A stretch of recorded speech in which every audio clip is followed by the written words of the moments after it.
From the early years of automobile racing and until today, one event stands out among all the others as a pinnacle of the sport: the Indianapolis 500. In 1912, the race was only in its second year, but had already captured the attention of racing enthusiasts and automobile manufacturers alike.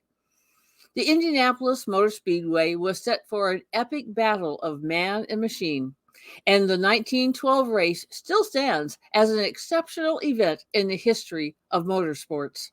Let's find out more.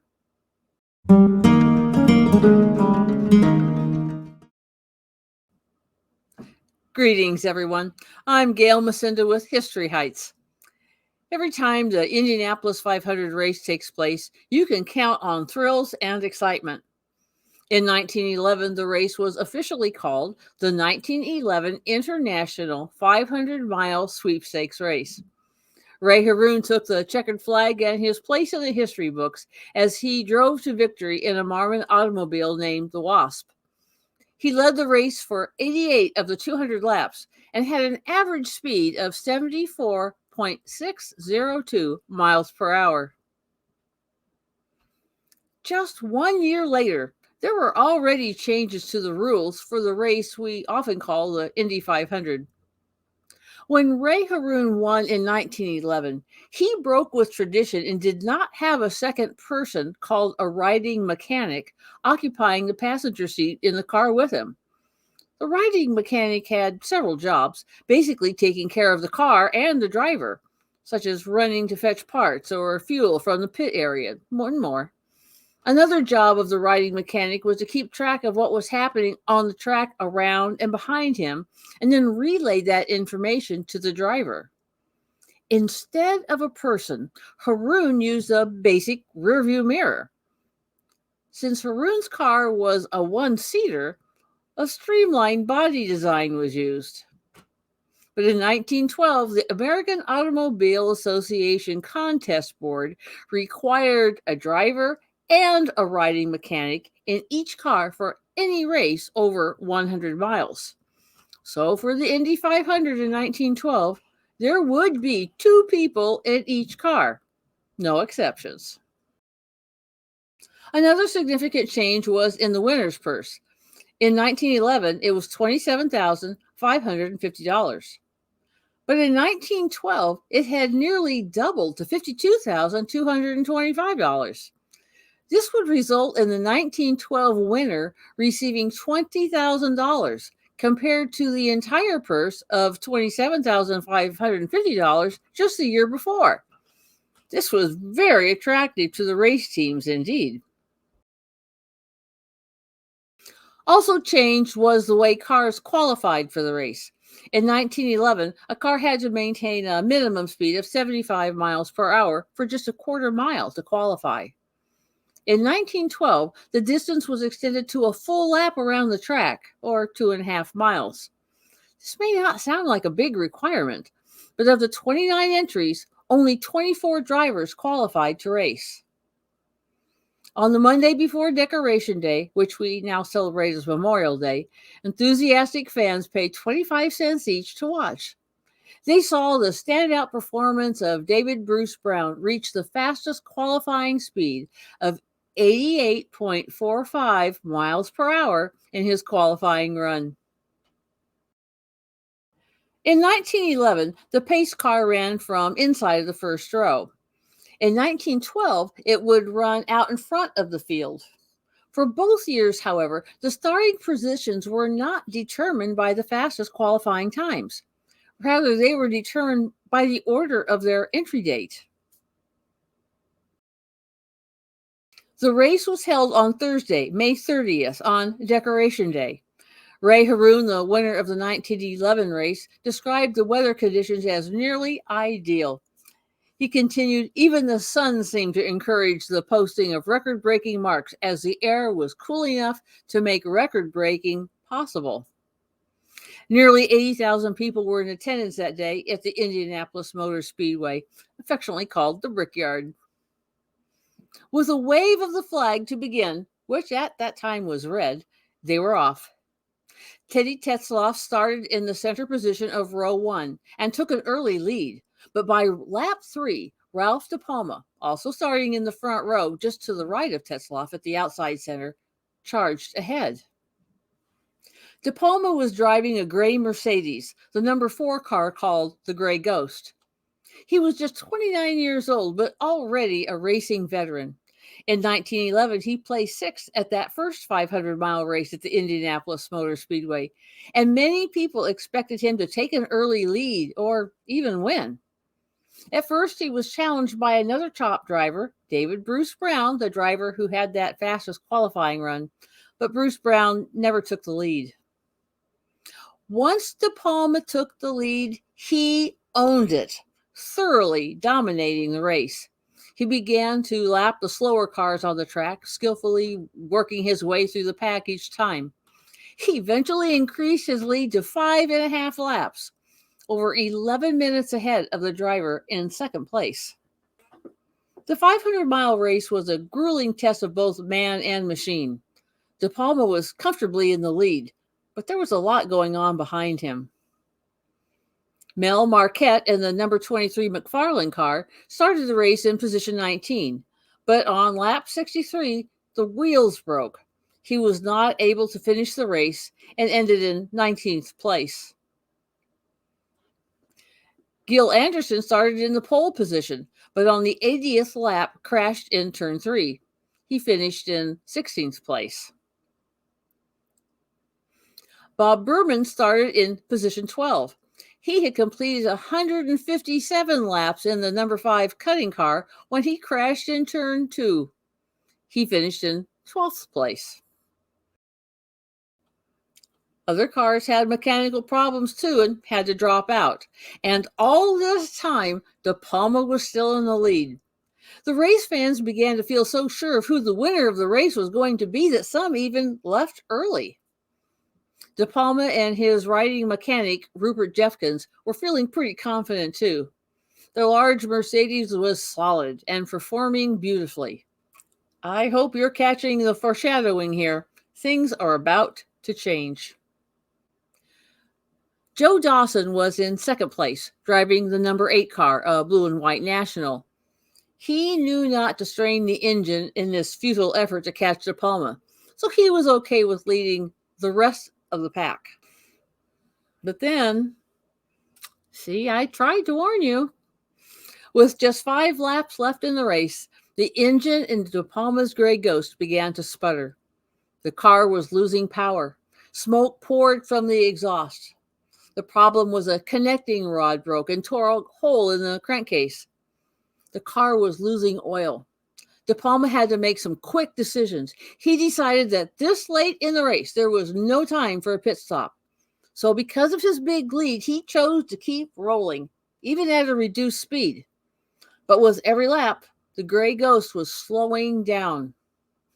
De Palma's lead was so great that even when his car was only rolling at 40 miles an hour, he was still 3 laps ahead, and there were just 2 laps to go. If he could just keep going, he felt he could win. And Joe Dawson was still very comfortably in second place. He could easily see the problem that De Palma was having. But he also knew that to win the race, he was going to have to push his engine and increase his speed to finally pass De Palma. The crowd that remained was about to see a thrilling battle.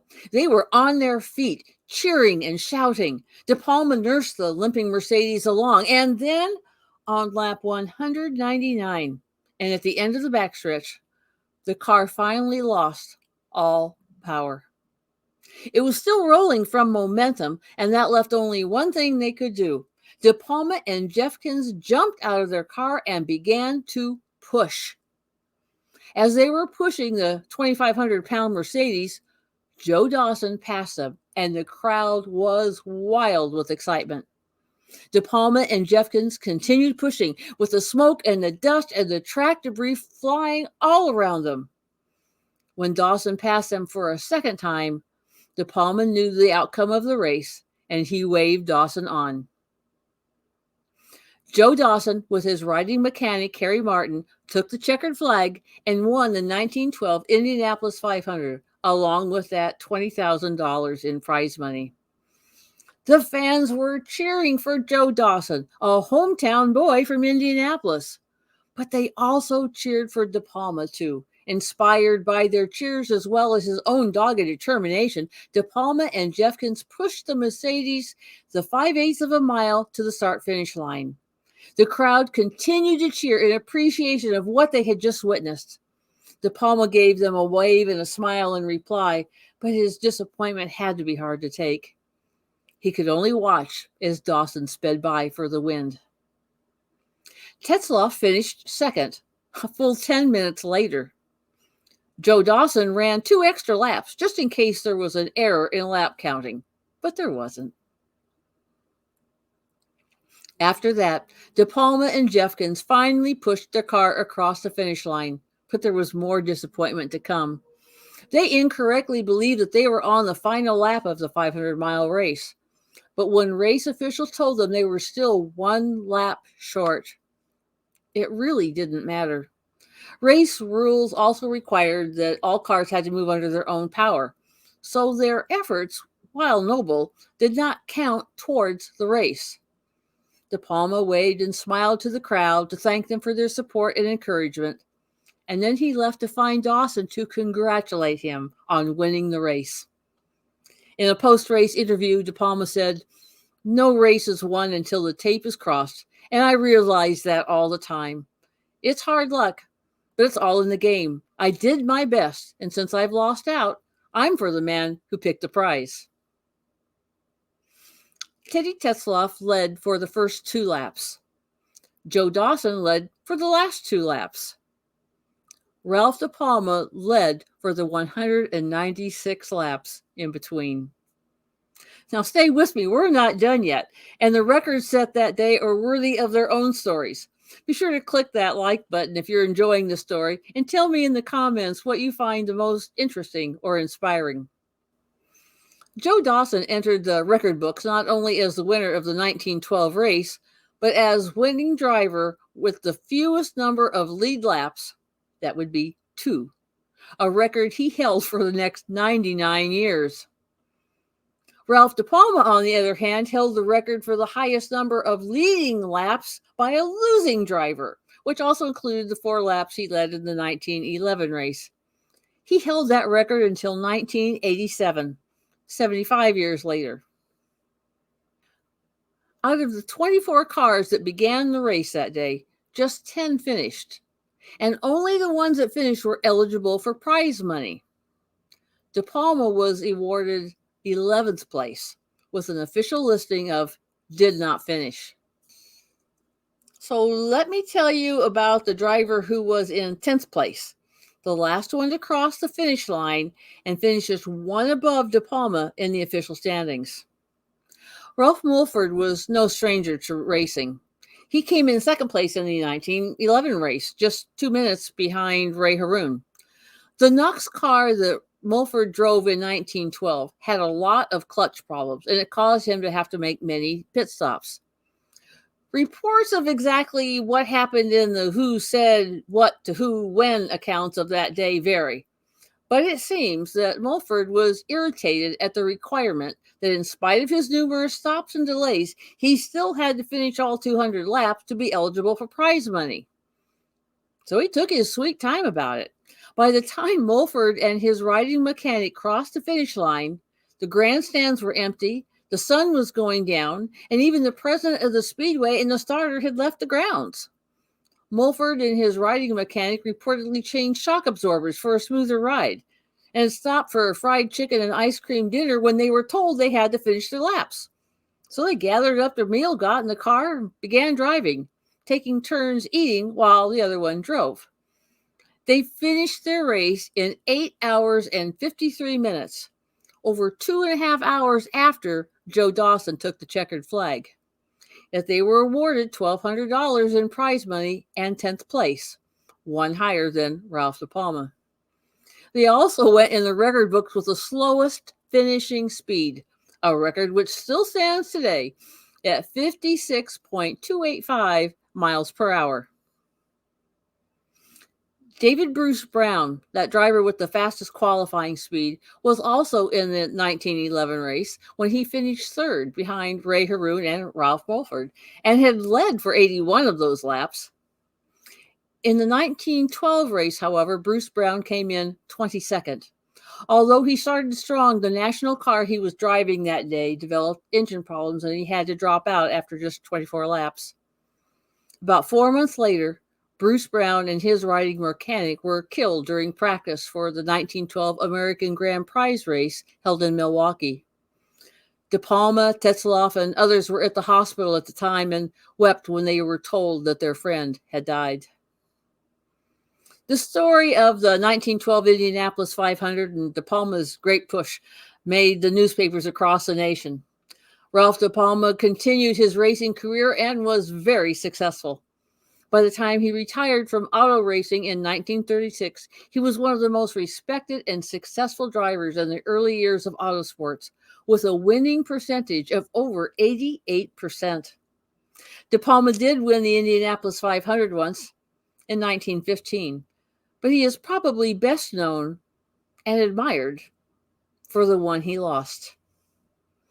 As always, we can learn from the past, but we do not live there. Go be awesome today. Make your own history. Bye for now.